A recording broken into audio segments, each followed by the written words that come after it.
Um, um, a lot of really good stuff on the tape. I know a lot of you guys kind of dive into watching the game back as well, so probably noticed a lot of the performances that were individually out there that we were really proud of, and then just collectively, offense, defense, I thought had, days that really personified, a lot of the work, as I said after the game, that has really gone into kind of building up this year's version of our team, and looking forward to building upon it. Heck of a challenge this week with the Niners coming into town, and with them playing tonight creates a little bit of a unique aspect of, getting the most up-to-date film a little bbit later on in the week. It's going to be a shorter week for them, but at the same time, we're going to have to be really on top of things as a coaching staff as, this tape comes in tonight. Know Kyle really well.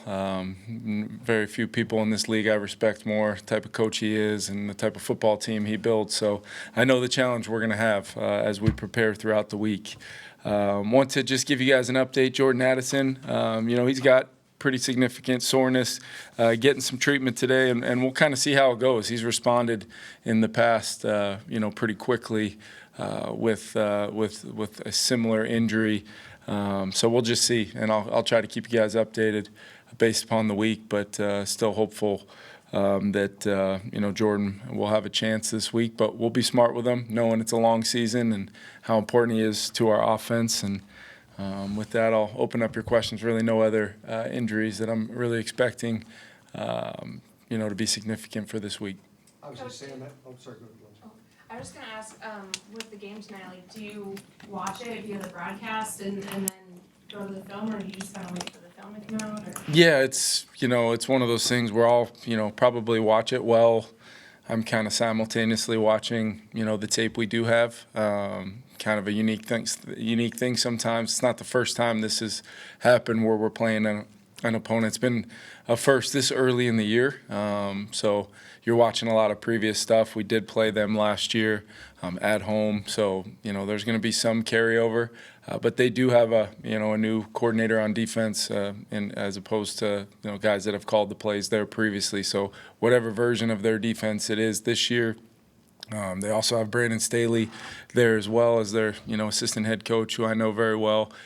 So I think they've got a lot of really good coaches, and obviously Kyle's gonna have those guys playing really well. So we're gonna just have to have a good plan, great personnel on that side of the ball, on really their whole team, and we're gonna need to have a really, really good week of prep to play well. You talked yesterday a lot about Sam's successes. Did you see anything that you would like to clean up? Were there any plays that bothered you?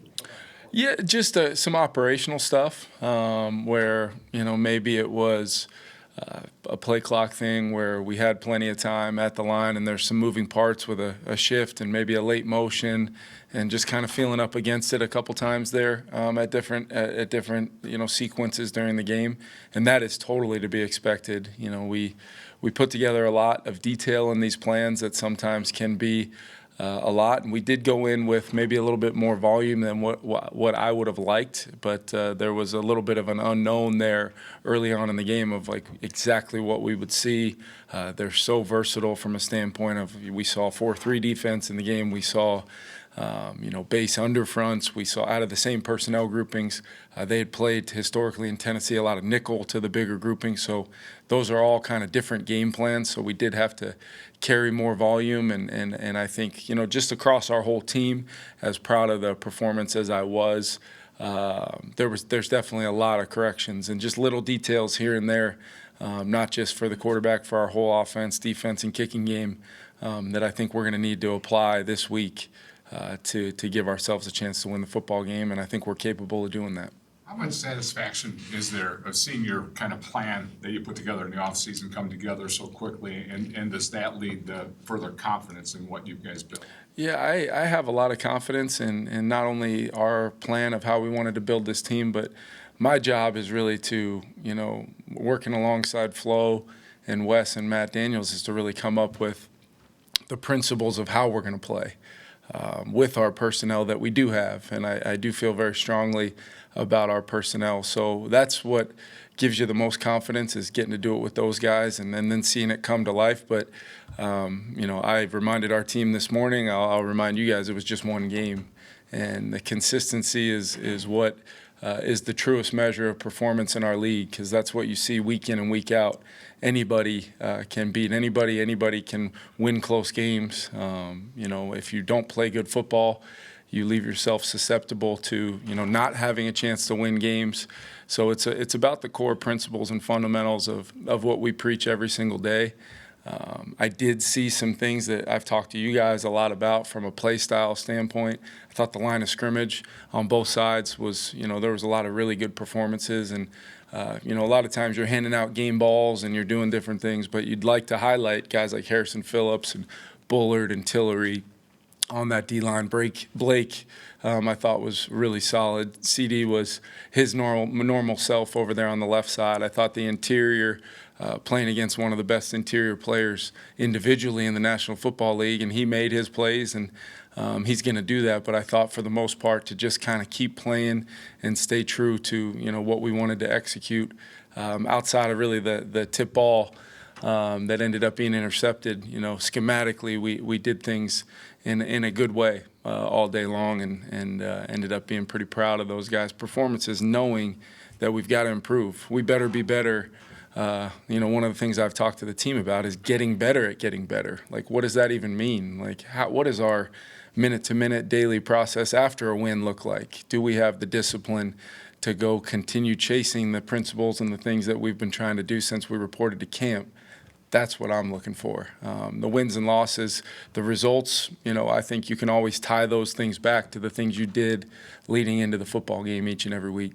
How close was the run for the running game? We spent a lot of time talking about that this summer, but how close was that to what you envisioned in terms of production split between Aaron and Ty, play style and different types of play calling? How close was that to what you had kind of hoped it would be? Yeah, I think we saw, Aaron really, as the game went on, really start to come to life and get better as the game went on. I think Ty Chandler has kind of that same feeling, and that's the opener. That's really the first time you're really things are happening fast, and it's very physical. So sometimes it takes guys setting their pads up front and kind of getting a feel for what we're getting from a standpoint of scheme defensively. But in regards to the reps, I think it's going to be, I'd maybe like to, get a few more carries off, get a few more plays. I think, what did we have, 51 plays? There just wasn't. That's you have an early turnover backed up, and then the defense, as great as they were, we gave them some short fields, and they held the Giants 0-3 in the red zone. They forced some fourth down stops, but we didn't win the time of possession. We broke even on the turnover margin, and we really didn't take advantage of. My hope deferring was to get a stop and hopefully get some good field position. We get that stop, we force them to go backwards on their first set of 3 downs, and then we get a penalty on the punt return that knocks us back, inside our own 20. So it really, there's a lot of areas, Kevin, that I think we can improve on, and the snap counts come with more volume of plays, because I think, 6.1 yards a play, you get that into the 60, 65-plus play range, and now we're kind of talking. So that's kind of where we were at yesterday. But I will say I thought Ty Chandler, the screen, very small play, the screen down in the low red, setting those blocks so that we weren't out leveraged. The 2nd and 9 backed up on the goal line, not an easy catch, to be able to use his explosiveness and catch and get north and get that first down to really start that 99-yard drive. And then you saw some just pretty darn special stuff running the football from Aaron there, making people miss in space, great feel for bouncing it in the red zone. So just, there's a reason why Aaron Jones is here, and I think Vikings fans got to see a little bit of that yesterday. Kevin, after the way last year went, what were your thoughts on the third snap, the ball comes out, and what did you say to the team at that point? Yeah, I meant what I said after the game. C.J. Ham is, if you would have held me down and said, you need to give us one name that you don't expect that to happen to, CJ probably would have been that name. I have 100% confidence in CJ. I thought it was a really good tackle, helmet right on the ball. But, what we can coach off of that is the principles of ball security. Where was that offhand in regards to the offhand cover? Was the wrist above the elbow against the rib cage? All of our players should be able to recite those things off to you guys with how much we've talked about it. But what I was most proud of is there was no feeling of here we go again.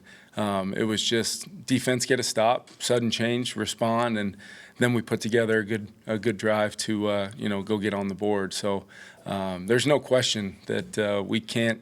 You play teams that compete for Super Bowls in this league, like we're going to play this weekend. You do those things, it's going to give you less of a chance of winning the football game when you give ops to really good teams, and we can't do it. We got to clean up some of the early penalties. I thought, especially those 1st and 10 holding calls or penalties that put you so far behind the 8 ball that you have to overcome a mountain of negativity on an early play just to go get 15, 20 yards to get back on schedule. It's not always easy to do. I thought Sam made some big plays. Even Aaron Jones early on in the game, finding him in the flat there, when Justin kind of faced a double team. Simple play for 8 yards, but it doesn't always. You don't always get that kind of execution and production out of a play like that. But to your point, we can't feel that. We can't feel that in the moment. Even if it does happen, we're coaching it. We're making sure it's been a point of emphasis. But the biggest thing we can do once it does happen, Mark, is just respond. And then obviously, showed it, talked about it in the team meeting today, and make sure that we're doing everything we can to not have those things happen. Sam has talked about the benefit of being the backup last year, just kind of helped him from a preparation standpoint. Yeah. Just wondering, how have you seen that show up for you? I just think he's got his routine. He kind of knows. Last week was his real first game week of kind of going through sequentially, and we did have some extra time. We had the bonus Monday, so this week it'll be his real feel of coming off of a game, soreness. Obviously. The mental fatigue that you can sometimes feel at the quarterback position coming off of a Sunday, right along with that soreness, you're feeling that as well. And now you got to click right back in and turn the page and move on. I think Sam being around the Niners and Kyle and how he coached, that group last year, I think he took a lot out of that. And then I think just the way he went about the daily, I really stressed to Sam throughout training camp, as we installed plays, go through a process of how you were digesting that information, what you were doing at night before if we gave him information early, how he was going about trying to be comfortable with that, what types of questions would he ask either in the quarterback meeting or when I get a chance with him one-on-one, and then that clarity that I can give him going into the games when we go through the whole call sheet the day before, Saturday mornings, that red pen meeting where I think that's the time where any and all uncertainty, gray, where he won't have a maximum amount of confidence. That's why we do the things that we do to make sure he does have that confidence. And regardless of Jordan's health this weekend, just how much do you feel like you're going to need Jano Naylor, Brandon Powell, Yeah. in that group? Yeah, we're gonna need him. We knew kind of had a plan for Speedy rep count wise and what situations he would kind of be in the game, and he came out great. Not only just with the touchdown, and the elite ball spin there on the celebration, but he came out feeling really good with some confidence, obviously, of making a play like that in a big time moment in the game. So, regardless, Jordan, at the very most will be limited, and I know Jordan will be ready to go if we can get him out there, but I'm going to tell Speedy to prepare as if you're going to be playing a lot more snaps and a lot more first and second down, early down snaps, because that's why he's here. A ton of confidence in him to go be a every down receiver for us, and I thought BP and Trent, nobody's going to talk about it. They're not going to be highlights on SportsCenter, but those guys had some physical plays in the run game, and it doesn't always associate to big gains and plays that we remember, but you turn back on the tape and you see the guys understanding their role, especially on those early downs. It was really cool to see. When you look at Sam yesterday and kind of talk to him after, did you get the sense that it meant anything more to him to do that in that building? No, not really. I mean, I didn't get a chance to see him talk to you guys, but I think he mentioned to me something about just some people that worked at the stadium, some of the folks that he said hello to. Jihad Ward was kind of the same way. It really wasn't. I don't know whether for whatever reason it just doesn't hit his brain like that. He's too focused on kind of what we've talked about and playing the position and just it was his first start, so I think he was thinking about a lot of other things. But it may have helped just the surroundings, knowing where the play clock was, knowing where, whose sideline he'd be, which sideline he'd be on, and what locker room he'd be coming out of, all those things. But other than that, it was Sam was focused on the right stuff. Excuse me. Yeah, what did you see from your defense yesterday, particularly Coach Flores at the end of the game, how fired up he was for this unit, with all of them, all the high Yeah. fives. What did you see from them after? Yeah, I actually got warned by the official after Gink's touchdown. He came running over. I didn't know what he was going to tell me, and he said, "Hey, just a heads up, most of your defensive staff was just in the end zone." So I got on the headset and said, "I'm not mad. I'm just disappointed, But no, I actually told them to file it under the category of ignore what I'm about to say, because I was right alongside with them. But yeah, I think that's the. I hope you guys have gotten enough out of our defense, especially the Harrys and Metellises and some of these guys, of the relationship and the dynamic between that coaching staff on the defensive side and the players. How this thing's been built, even with guys that have only been here a year, less than a year.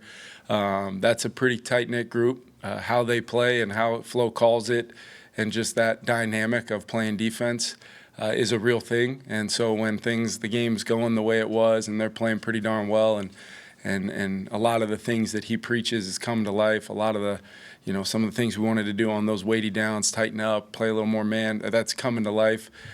He can't help himself, but I just try to stay as far away from him as possible, so there's no friendly fire there with a fist pump or, anything like that. I did, Ivan Pace got me one time on a celebration. I might end up on the injury report myself with a right thumb, so stay tuned on that. Specifically, Grenard, you didn't have a sack, right? But all the quarterback pressures, how much of a difference maker was he yesterday? Yeah, you guys probably felt it. Just the sack is a very easy, tangible stat to kind of look at and say, man, impact. But quarterback hits, knockdowns, hurries, that's kind of what we look at. And there was several plays that you probably saw where either JG wins quick, Tillery had a quick win. I think, Dallas and Hottie, Pat Jones working on some of those games away from the slide, quick wins. And if DJ could sit in there and kind of maybe get to 2 or 3 or 4, maybe there's a better progression for him. But I think he felt, I got to get the ball out of my hands. And it was not always 5, 6 guys pressuring. It was 4-man rush,